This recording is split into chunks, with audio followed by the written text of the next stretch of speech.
Hello दोस्तों, मैं विपिन और इस वीडियो में हम बातें करने वाले हैं कि इंग्लिश बोलना कैसे शुरू करें। देखिए, इंग्लिश बोलना जो कि सभी की प्राथमिकता है, हर कोई इंग्लिश बोलना चाहता है। बट होता क्या है कि इंग्लिश बोलने का मन तो बहुत करता है, बट कोई सपोर्ट वाला नहीं मिलता। कभी कभी बहुत सारे प्रॉब्लम्स ऐसे आ जाते हैं, जैसे कि अच्छा माहौल नहीं मिलता है और लोग सपोर्ट नहीं करते हैं अगर आप इंग्लिश बोलना चाहते हैं तो। और उसके अलावा जैसे कि हो सकता है कि आपको अच्छी ग्रामर नहीं आती है, वर्ड मीनिंग्स या वर्ड्स का ज्ञान नहीं है अच्छा, या फिर प्रोनाउंसिएशन अच्छा नहीं है। तो बहुत सारी बातें हो सकती हैं जिनकी वजह से आप इंग्लिश नहीं बोल पाते हैं। बट देखिए, मैं आपसे एक ही बात कहूँगा कि इंग्लिश बोलना बहुत आसान है अन्य भाषाओं की तरह। ये केवल मैं कह नहीं रहा हूँ, मैं इसका आपको रीज़न भी बताऊँगा आखिर आसान क्यों है। देखिए, सबसे पहली बात है, जब भी हम कोई चीज़ करते हैं तो उसमें गलतियाँ होती हैं। तो पहली बात ये है कि जब भी आप इंग्लिश बोलें तो आपको माइंड में ये रखना है कि मुझे सही इंग्लिश नहीं बोलनी, मुझे गलत इंग्लिश बोलनी है।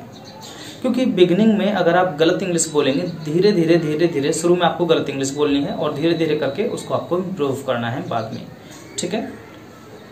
क्योंकि जब तक आप गलत इंग्लिश ही नहीं बोलेंगे तब तक आपको सही इंग्लिश कैसे आएगी।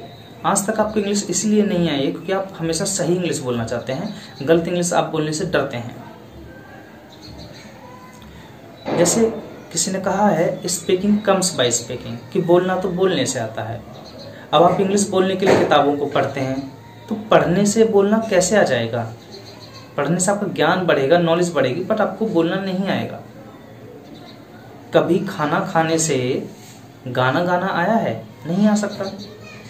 कभी साइकिल चलाने से टीवी ठीक करना आया है? नहीं आ सकता। तो टीवी ठीक करने के लिए हमें टीवी को ठीक करना पड़ेगा, गाना गाने के लिए हमें गाना गाना पड़ेगा।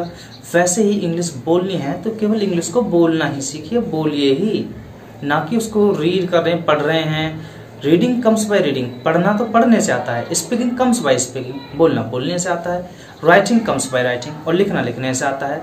तो ये आपको देखना है कि आपको सीखना क्या है। आपको लिखना सीखना है, आपको बोलना सीखना है, पढ़ना सीखना है, क्या सीखना है।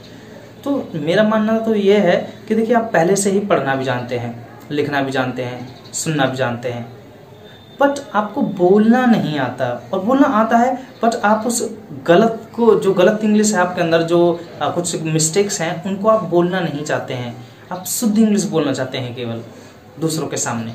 और आपको लगता है अगर मैं किसी के सामने इंग्लिश बोलूँगा तो हो सकता है वो मेरा मजाक उड़ाए, और ऐसा होता भी है। लेकिन देखिए, जब बात अपनी होती है, अपने आप को इम्प्रूव करना है, अपनी इंग्लिश को अच्छा करना है, तो क्यों दूसरों के बारे में सोचना। ये आपको खुद तय करना है कि आपको इंग्लिश बोलनी है, दूसरों को इंग्लिश बोलनी है।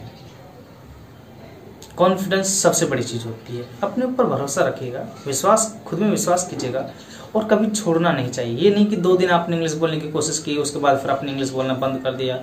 आपको रेगुलर प्रैक्टिस करनी चाहिए। उम्मीद करता हूँ दोस्तों ये बातें आपको समझ में आई होंगी। ऐसे ही इंटरेस्टिंग वीडियोस देखने के लिए आप हमारे चैनल को सब्सक्राइब कीजिएगा और इस वीडियो को ज़्यादा से ज़्यादा शेयर कीजिए।